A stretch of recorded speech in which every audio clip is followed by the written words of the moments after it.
Assalamualaikum warahmatullahi wabarakatuh.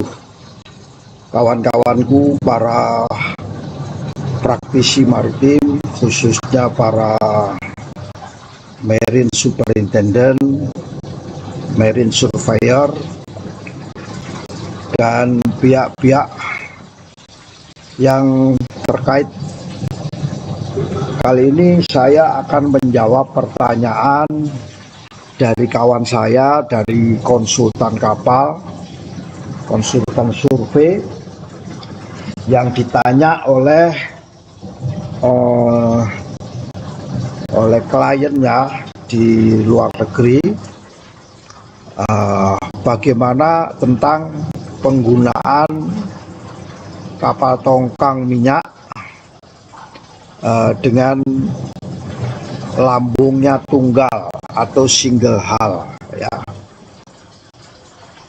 Nah, pertanyaan ini saya coba untuk menjawab sesuai dengan yang ada di dalam buku saya.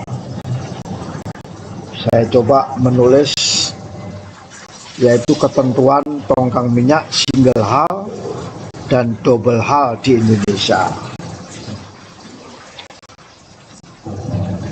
Sedikit saya uraikan bahwa kapal tangki minyak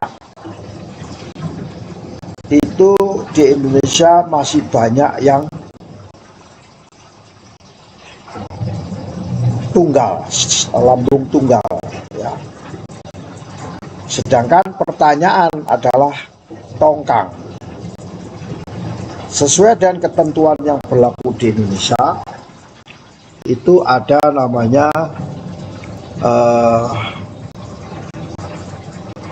untuk kapal, ya, belum secara eksplisit dinyatakan dalam bentuk tongkang, ya.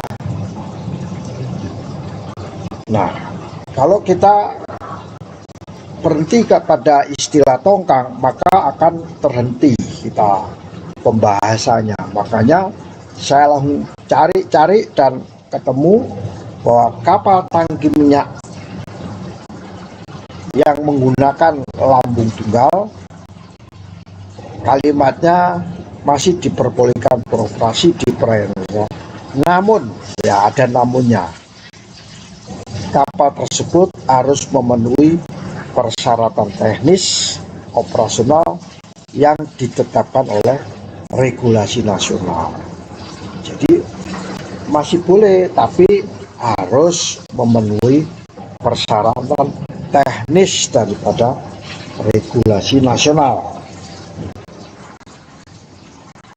Nah, bagaimana dengan tongkang? Tentunya tongkang tidak termasuk di dalam dua item ini. Yang kedua, persyaratan tersebut itu untuk tongkang, ya, mencakup kondisi kapal. Makanya di dalam implementasinya ada namanya Condition Assessment Scheme, ya, CAS. Pemerintah memberlakukan CAS untuk kapal-kapal yang single hull. Kemudian diperiksa sistem operasionalnya. Kemudian prosedur yang diperlukan untuk menjaga keselamatan kapal dan mengurangi risiko pencemaran. Karena kapal single hull itu berpotensi terjadi kebocoran dan bisa mengakibatkan pencemaran. Pertanyaannya, bagaimana dengan tongkang?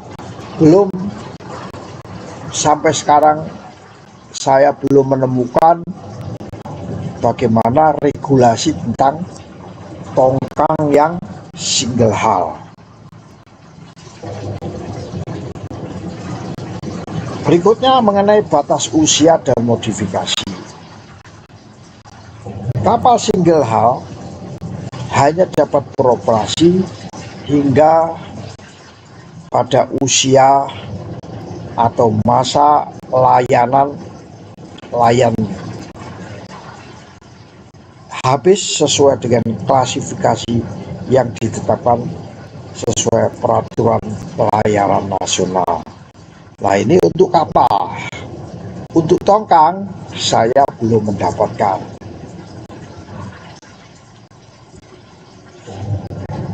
Selain itu, kapal tersebut dapat melanjutkan operasional jika telah dimodifikasi. Nah, apa itu modifikasinya? Kapal ini, nah, apakah tongkang ada perlu modifikasi? Belum saya lihat apa itu ketentuannya. Tapi kalau untuk kapal harus ada penambahan lapisan pelindung seperti namanya double bottom, sehingga sebelah kanan saya tulis ketentuan double bottom, atau wing tank, dikasih wing tank ya. Untuk tujuannya apa? Untuk meminimalkan risiko kebocoran dan pencemaran. Itulah kawan-kawan kira-kira terkait dengan kapal. Nah, namun pertanyaannya kepada tongkang ya, oil bars. Bagaimana oil bars? Saya coba mencarikan, belum ketemu. Mungkin barangkali kawan-kawan yang lain ada yang bisa menemukan, bisa di-share bersama-sama dengan kami. Demikian, wassalamualaikum warahmatullahi wabarakatuh.